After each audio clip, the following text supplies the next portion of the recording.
আমাদের মারা সন্তানকে অনেক ভালোবাসেন, শিক্ষকরাও ভালোবাসেন।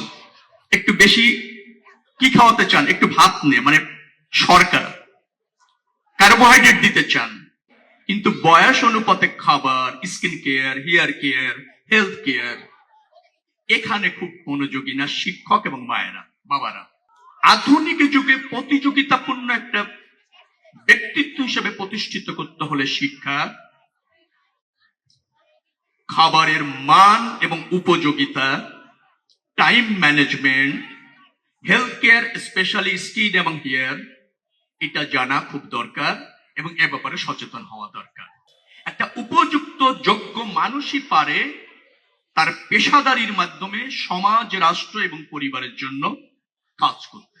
তার মায়ের এই যে আদর, বকা দিবেন না স্কুলে যাওয়ার সময়, এই যে মায়ের যে এই যে চার্জ দেবো, মোবাইলের চার্জের মতো ও প্রফুল্ল থাকবে, ও নিজের কেয়ারটা শিখবে, নিজেকে বিল্ড আপ করা শিখবে, চ্যালেঞ্জ দিতে জানবে,